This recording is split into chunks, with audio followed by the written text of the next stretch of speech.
Hello and welcome. I am Dr. Anil Joshi. Welcome you to my series Iconology and Temple Architecture Perspectives. In the context, we are going to visit today Warangal. We are going to go near Warangal to see Ramappa Temple. Ramappa Temple is one of the glorious temple. In you will find many things which I am going to list very shortly, which you will not see anywhere, not in India, but in the world. They are unique. That's why they are offered as a UNESCO, that is World Heritage Site. Important not only for us but also for the world, and it is our duty to preserve this to our next generation. It's an active temple, means there is rituals going on, pujas are going on. That's why it has got timings also. The temple is situated in Palampet of the Venkatapur Mandal in Muluga Taluk of the Warangal.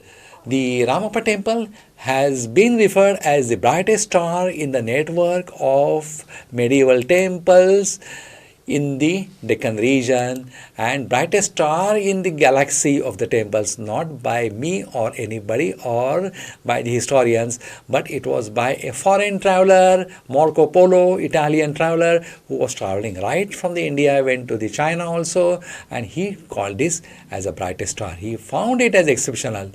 You can reach this temple via a garden, which is a beautiful garden. Trees are there, and you can see the big lawns also, and there are paved trees. On 25th July 21, the temple was inscripted as the UNESCO World Heritage, as rightly it deserves, but little late. Doesn't matter late, but it got it, because it really deserves it. It has got a 6 feet high star-shaped platform, Jagati, raised platform. Raised Jagati is a sign of Hoysas. They had it for the first time as star-shaped. Dravidians were constructing right on the floor, but subsequently when they added Nagara in them, they had raised Jagati, but it was never a star-shaped, because to construct a temple on the star and to make it as a square or rectangular was really a marvel of the engineering. So it was a great. This half in front of the sanctum has numerous carved pillars that have been positioned to create an effect of combines light and space wonderfully. What does it mean? Once you go inside, in spite of the dark which should have been, you will find nicely illuminated. Each and every pillar, each and every carvings will be illuminated. It is because of the effect combinedly of light, which is by the windows, doors, and also by the reflection from the black granite. It is so nicely polished that it will get reflections inside. A temple is named after sculpture Ramappa, not by the king Ganapati Deva, not by the god. Some people though call it as Rudreshwara. It is a Shiva temple, but commonly it is called as Ramappa. He was a chief engineer, designer, sculpture, architecture, and Sutradhara of this temple. And the king was so happy after seeing this that he gave Ramappa's name to this. The roof of the Garbhagriha is built with the bricks, and believe me, they float in the water. Now, similar technology we are using nowadays in skyscrapers, that is high, very tall buildings. We use it so that there will not be much weight in the top side. Buildings will be stable. Now let us go into more details of this Rudreshwar temple. There is an inscription here which we are going to see shortly that has given a lot of information to us. One thing, it was constructed in 1213. Then Recharya Rudra, general of the Kakatiya ruler Ganapati Deva, was a person who was also responsible in development or in construction of this temple. See how the credit was given. Located in the vicinity of Ramappa Lake, every temple has to have a water reservoir. That is followed in most of the South Indian temple. Either Pushkarani, which is artificial or natural, a natural talab, or a lake, or a river are the mandatory. Here we have got a Ramappa Lake. Now, in between 1212 to 1234, 20 years, though they show that was mainly because in that way it was a completed, but it would have been taken, or I'm sure they had taken more time than that. Marco Polo's appreciation is well documented everywhere because he has seen a lot of temples of India and he has described them. We still believe in his literature and opinion. The temple is built on a star shape, that is the 6 feet high Jagati, a typical or a signature of Hoysalas. The main structure is by red stone and also they have used black granites. So combination of black granites and red stone both are there. Now pillars are intricately carved with Ramayana Mahabharata carvings and some decoratives. The temple pillars and ceilings are decorated with elaborated carvings. The best thing I like of ceiling was there are multiple frames of 3-4 frames in between, and central there is a hanging on that they are carved dancing Nataraja. So that is absolutely a beauty, and surrounding that there are Ashtadikapalas. The temple bricks are carved with mythical animals. I told you it is imaginary, and there are also dancers, then different instrument players, musicians. The construction technique of the temple is with a sandbox, that they fill the pit with sand and they erect a pillar in it, that is called as sandbox technology. Then the mixture sometime is used which was locally available, but it was not a cement or mortar, and because of that the temple has withstood the big earthquake in 17th century, more than 7 Richters on the scale. Then the temple's cupola, that is Gopuram, is built with the light bricks. They float on the water. We have seen it in Ramayana, how the bridge was constructed. Same thing is here. Now temple is named after sculptor who built it, and the temple is of Shiva, Rudrekshwara. The main structure is red stone. You will find black stones also. Then bricks are they are rich in iron, magnesium and silica, which makes it easy to float on the water.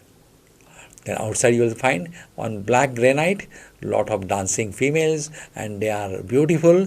Not only beautiful, they have got certain light reflections which are really appreciable.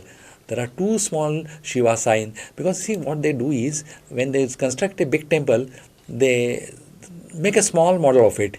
We should not call it as the demo or dummy. We should call it as the way in which they are going to construct the temple. Now, if you want to see in detail how these things are performed, you have to visit Pattatkal, where you will find a lot of temple in different stage, how they are designed and how it is transformed into the big temple. Earlier it is small temple, which is subsequently transformed into a larger temple. Then you will find here a Ramakrishna. Then you will find a Krishna statue also with a basari and a tree, which tree is a musical. Now Ramakrishna revived Perini Shivatandavam. Perini Shivatandavam is a type of classical dance like Kathakali or other type of classical dances. This is also a Perini Shivatandav which was developed looking at the images here. Bharatanatyam is another style developed, and lot of steps of Bharatanatyam are seen in the temple, where in Badami there is a big demonstration of a single Shiva statue by around 60 steps of a Bharatanatyam. So all these things are taught by the temples. Now dancing poses, then instruments, many people participation in it, all these things are carved, and that shows the social type or the social aspect, how much people were enjoying the life at that time. The temple has also got some war scenes, then there are some Ramayana and Mahabharata scenes also. This temple has seen lot of things like earthquake, to natural disasters like rain, storm. So also this temple was damaged by multiple invaders. The temple has got peculiar technology of interlocking by which it was difficult to dismantle it. They get locked in such a way that you cannot just remove it. And second is sandbox technology, which sink but will not collapse. Then, but however, there are some minor structures, minor small things which have collapsed. The Archaeological Survey of the India has taken charge of the temple and they have tried to restore it as much as possible. The best part of archaeological survey is at least 70 to 80% of the temple they make it in original form. Now what we are going to see in this temple, the Nandi Mandapam, then two additional shrines of Shiva, and one of it is earlier than this temple and constructed as the road map or a model for this temple. That is not exactly replica but resembles it. Then there is one inscription which gives us a good idea about this temple and the surroundings. The construction of the new Sabha Mandapam is going on. You must see it to know what is the sandbox technology. They are trying to collect sand here and they are going to construct it in the same way, because the basic aim of archaeological survey is to restore the things, monuments, as much near as that of the original one. There is also Shivalingam kept outside so that people can worship it. Then there is good lawn, beautiful surrounding garden. And now we are going to see surrounding aspect of it. You can see the beautiful lawns. These trees are cut in such a way that their beauties are maintained. They are now coming in some different beauty. We went there very early, maybe around 7:30. So still not great sunlight. But as the day was advancing, as we were going and seeing it, we get better and better cloud. So look at the trees, they are all so interesting. Everywhere where you go, you'll find something interesting.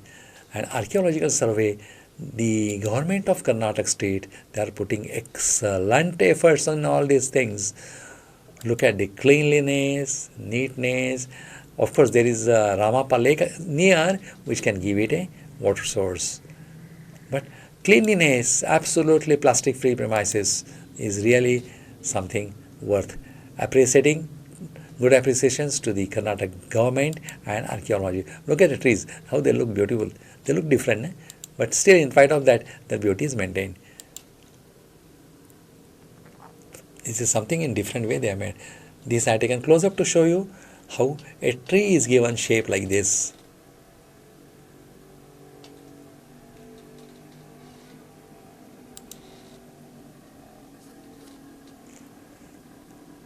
Now this is the entrance by which we come inside. You can see exterior also. This video we are going to focus mainly the exterior aspects. We are not going to be in the details of Ramappa temple. Interior we have got different video. Ramappa temple exterior we have got a video, and also we have got a total commentary on each and every aspect of the sculptures in one of the video. Now here we are seeing the Sabha Mandapam they are constructing, and they are trying to make it in the same way as that of the sandbox technology. That is, work is going on, and I am sure now they have got a lot of ruins here. The ruins they collect and they construct the new construction by taking help of it, and they try to match it as near possible as possible. Now this is the second temple. The Ramappa main temple is different. This is side temple. It has got a, you can see the shikhara also, which is not in proper shape, but still it has got floating bricks. The technology is same. They have used here only red stone, and this was constructed as a dummy model to the next Ramappa. It has got less carvings. It is Shiva temple, of course. You can see Nandi Mandapam also, and it's fairly in good shape. From that temple, right side is the main temple, large temple, left is the, here you can see both the temples. The smaller one is the pilot project or the first construction. The right side you are seeing are the inscriptions. Now this is taken, the temple is the small temple, adjacent temple, and in front of it you are seeing a Ramappa temple. Actually, all premises, all temples are called Ramappa temples. This is also on raised platform, that is Jagati. It is also not exactly classical, but fairly in a star shaped. Now you are seeing both the temples side by side. Here also good light management. But point to appreciate is the darkness. Here you will find darkness because there are no reflecting black pillars. Now look at the ceiling here also. This ceiling, and if you see Ramappa temple ceiling, there is a lot of difference. Here it is bit, you will find it bit less finished, but in Ramappa temple it's beauty. Nandi in black stone, Nandi Mandapam has to be there. It is incorporated in Sabha Mandapam. Sometimes it is different. Nandi Mandapam is separate. In Ramappa main temple, you will find outside on a separate platform. Now three things: inscriptions, this inscription right side, then is the small temple, and left one is the main temple. Almost just, these are the Dwarapalas you can see here. The Ramappa temple taken from the second temple. Nandi Mandapam incorporated in Sabha Mandapam. The sanctum is different, Antarala is different, that is antechamber. Nandi Mandapam is incorporated, is not separate. But in main Ramappa temple, it's separate. It is designed, it is designed, but sculptures are there, but not as good as that of the Ramappa temple, which is side by. Here also you will find one thing glory is lathe turn pillars. That time there were no lathes. Lathes was not it was not on the lathe, but the discrepity turn, they look as though they are turned on the lathe, because people believe that you cannot do such type of rounding with just chisel and hammer, but that people have managed it. So we do not really know what technology they have used or how they managed to get all these things. So beautiful. We are seeing inside, outside. This is from outside, and behind we are seeing are the inscriptions. Now this Nandi Mandapam is open, so there is actually no Nandi. You can see pedestal and it is open air. Nandi can be on open air, it can be in a Nandi Mandapam, or it can be in the main temple also. So all type of locations are possible. I have seen in Lakundi and many of the temples that Nandiji is seated right over the mandapam. So that is also possible. So there is no hard and fixed rule. One thing majority of times seen is Nandi is in front of Shiva, always in attentive position. He is always attentive, ready to face the orders. Here you are seeing one lingam outside which you can worship. This is open for worship, anybody can worship here. Inside the sanctum people are not allowed. You have to, Antarala only you have to stand and worship from there. Only priest is allowed in the Garbhagriha. Now this is the, here you will find a lot of foreigners are coming. They are trying to study. They are also equally interested in the Indian temples. They ask us also some questions. Now these are the elephants. So Nandi Mandapam we have seen, and here we are finding inscriptions in it. This inscription has given us a fair amount of idea till now whatever we have discussed. Lot of sand is available here, and same sand they are going to use for the new temple. So let's check what we have appreciated. A sandbox technique, I'll explain to you. Wonderful carvings, that is in the exterior of the Ramappa temple, link is given below. Then there is one pillar in which there is such a small hole that only a thin wire can go, even thread cannot go. So you can imagine that was demonstrated to us by the local guide, and the priest. So he had a thread that could not go. He had a wire that was passed. It has got floating brakes. Then it has got carved circular pillars which looks like turned on lathe. We have described it. Then we have got granite as well as redstone pillars. Then there are multiple notes coming from a tree. We are seeing Lord Krishna playing with his flute and a tree which gives a music on hitting it. Then we have got a sports at that time, like we have got dancers, we have got musicians.